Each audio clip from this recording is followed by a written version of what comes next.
नवदुर्गा के दूसरे स्वरूप में माँ ब्रह्मचारिणी की पूजा की जाती है।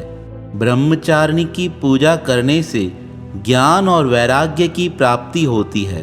ज्ञान की देवी माँ ब्रह्मचारिणी की कथा। पूर्व जन्म में इस देवी ने हिमालय के घर पुत्री के रूप में जन्म लिया था और नारद जी के उपदेश से भगवान शंकर को पति रूप में प्राप्त करने के लिए घोर तपस्या की थी। इस कठिन तपस्या के कारण इन्हें तपस्चारिणी अर्थात ब्रह्मचारिणी के नाम से जाना गया। 1000 वर्ष तक इन्होंने केवल फल फूल खाकर तपस्या की और 100 वर्ष तक केवल जमीन पर रहकर शाक पर निर्वाह किया और कुछ दिनों तक कठिन उपवास रखे। खुले आकाश के नीचे वर्षा तथा धूप के घोर कष्ट सहे। 3000 वर्षों तक टूटे हुए बिल्व पत्र खाए और भगवान शंकर की आराधना करती रही। इसके बाद उन्होंने सूखे बिल्व पत्र खाना भी छोड़ दिया। कई हजारों वर्ष तक निर्जल तथा निराहार रहकर इन्होंने भगवान शंकर की प्राप्ति के लिए कठिन तपस्या की। जब इन्होंने पत्तों को भी खाना छोड़ दिया तब इनका नाम अपर्णा पड़ गया। कठिन तपस्या के कारण देवी का शरीर एकदम क्षीण हो गया।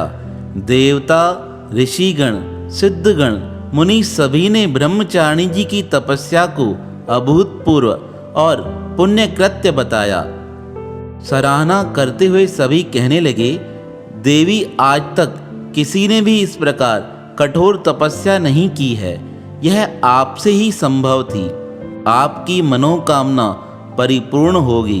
भगवान चंद्रमौली शिवजी तुम्हें पति के रूप में प्राप्त होंगे। अब आप तपस्या छोड़कर घर लौट जाओ।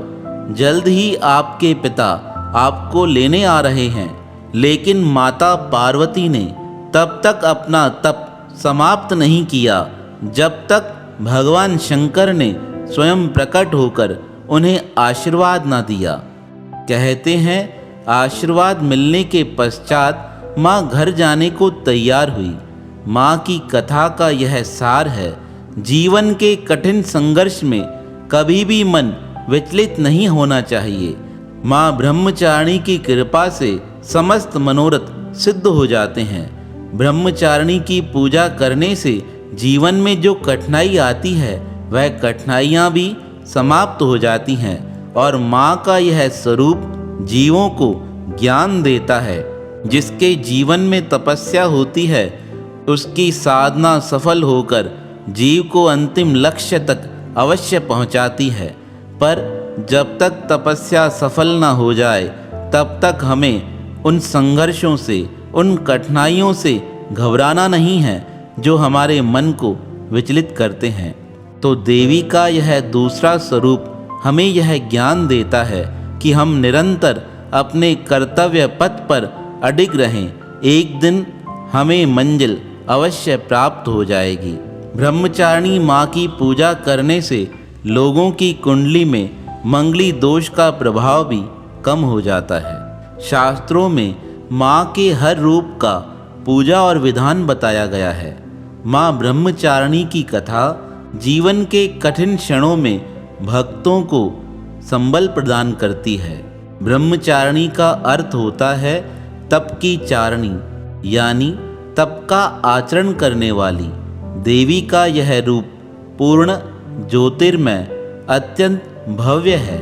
माँ के दाएं हाथ में जप की माला है और वह बाएं हाथ में एक करमंडल धारण किए हुए है।